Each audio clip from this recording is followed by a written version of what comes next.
पूरे वर्ष में एक दिन ऐसा आता है, मकर राशि में सूर्य प्रवेश करता है तो उसे मकर संक्रांति कहते हैं। हमारा ध्यान दीजिएगा, पूरे वर्ष में एक दिन मकर संक्रांति का।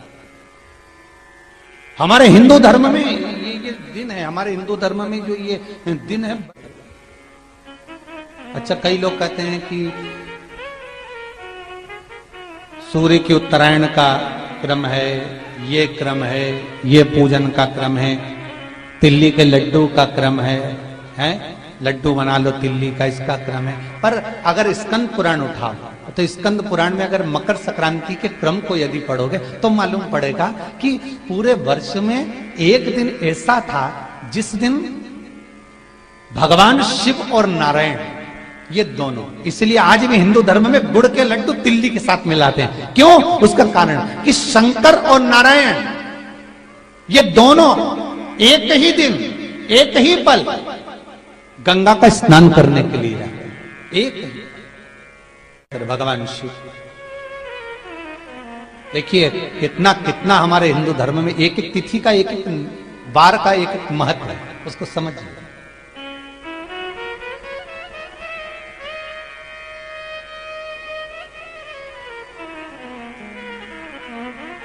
माता लक्ष्मी, भगवान नारायण और भगवान शिव को स्नान के लिए गुप्त रूप से झांकती है।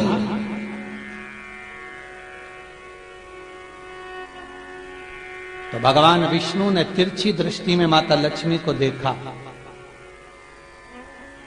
तिरछी दृष्टि।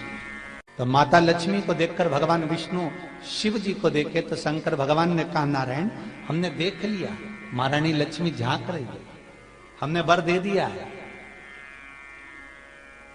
कि लक्ष्मी का एक नाम गुप्त लक्ष्मी रहेगा, ये छुपी रहेगी। और आज मकर संक्रांति के दिन नारायण और शिव का दर्शन इस लक्ष्मी ने करा है। पर जो गुप्त लक्ष्मी का दान दे देगा उसके घर में कभी कोई बड़ी बीमारी प्रवेश नहीं करेगी।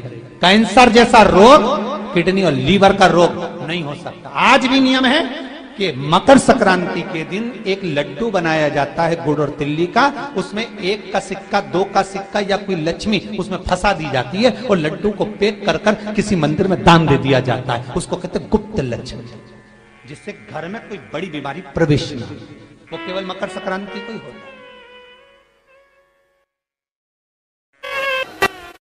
मकर संक्रांति का जो दिवस है वो कोई साधारण नहीं।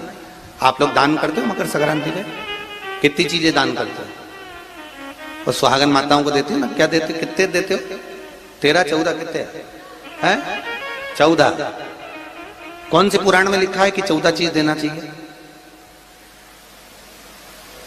अरे बोलते जाओ जरा जल्दी जल्दी, बड़ी मुश्किल से तो पकड़ा ही नहीं आते हो तुम शिवरी नारायण वालों। 14 चीजें दान देना है। किस पुराण में लिखा है? कोई तुमसे पूछ सकता है तो महाराज आप कह सकते हो अग्नि पुराण में वर्णन आता है। कौन से पुराण में लिखा है? अग्नि पुराण में लिखा। देवऋषि नारद भगवान विष्णु के पास जाकर पूछते हैं, नारायण कृपा करिए। भगवान विष्णु ने पूछा क्या बात है, बोलिए। देवऋषि नारद क्या चाहते, चाहते क्या हो वो बताओ। महाराज हमें इतना सा बता दो, शिव जी के यहां जाते हैं तो पहले उनके द्वारपाल से पूछना पड़ता है अंदर जाने के लिए। ब्रह्मा जी के यहां जाते हैं तो ब्रह्मा जी के द्वारपाल से पूछना पड़ता है। इंद्र के यहां जाते हैं तो इंद्र के द्वारपाल से पूछना पड़ता है।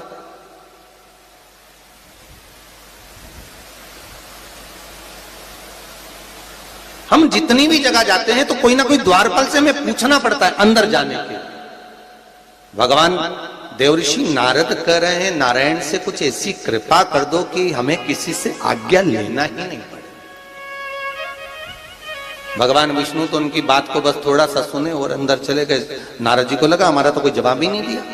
नारद जी वहीं पर टिक गए, खड़े रहे, नाम जाप करते।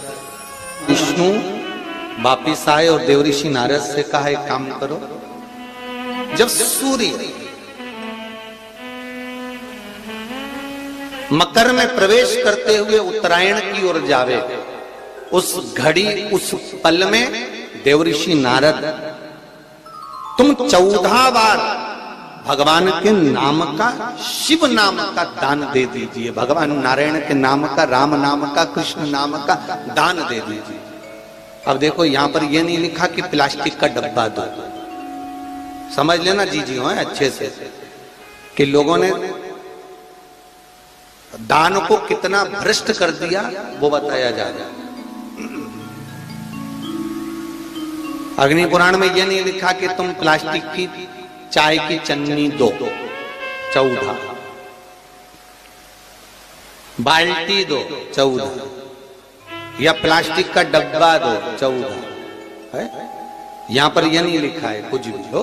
यहां क्या लिखा अग्नि पुराण में कि मकर संक्रांति के दिन जब सूर्य उत्तरायण भाव में प्रवेश करे, मकर में जावे, उस समय पर देवऋषि नारद तुम्हारे मुख से अगर 14 बार भगवान के नाम का दान 14 जीवों को दे आओगे तो किसी भी देवता के पास जाओगे, तुम्हें परमिशन की जरूरत नहीं पड़ेगी, तुम डायरेक्ट प्रवेश कर जाओगे, डायरेक्ट। अब तुमको अगर वैकुंठ में डायरेक्ट प्रवेश करना हो तो बिना पूछे, तो उसके लिए कहा ही मकर संक्रांति पे दान दो। तो किस चीज का दान देना है हमारा? प्लास्टिक का डब्बा नहीं, बाल्टी नहीं, चन्नी नहीं, फिर किस चीज का दान? तो कहा अगर देवर्षि नारद आप दान दे रहे हो तो 14 नाम का दान दीजिए, 14 जीवों को नाम का दान दे दो, भगवान के नाम का भजन करो। और अगर संसार के लोग दान दे तो किस चीज का? तो के अन्न से बड़ा कोई दान, अन्न से बड़ा कोई दान। श्री शिवाय नमस्तुभ्यम। हर हर महादेव। गुरुजी द्वारा बताए गए उपाय को विश्वास के साथ जरूर करें और कमेंट में श्री शिवाय नमस्तुभ्यम जरूर लिखें। Thanks for watching.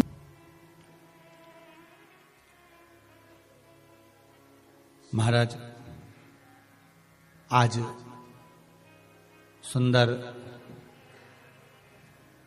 उत्तरदा एकादशी भी है। आप सभी को बाबा देव अधिदेव महादेव की इस सुंदर आनंदमय पुत्रदा एकादशी के लिए भी बहुत बहुत साधुवाद, बधाइयाँ। अपने जीवन को सार्थक बनाने का प्रयास करिए, भगवान की भक्ति में डूबने का प्रयास करिए और जितना बन सके उतना भगवान की भक्ति में डूबने का प्रयास करिए।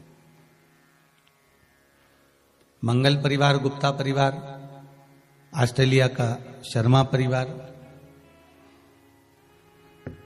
अगर ये पावन मानसरोवर शिव महापुराण की कथा को करवा रहा है तो आपके भीतर ये भाव प्रकट होना चाहिए कि आप इस पावन कथा को सुनने के बाद आपके भीतर ये भाव प्रकट हो कि हम भगवान शंकर के कृपा पात्र होकर भगवान शिव की गंगा स्नान, यमुना स्नान, कुंड का स्नान, सरयू का स्नान, मानसरोवर का स्नान हम अपने भाव से कर रहे हैं, हम अपने दिल से कर रहे हैं।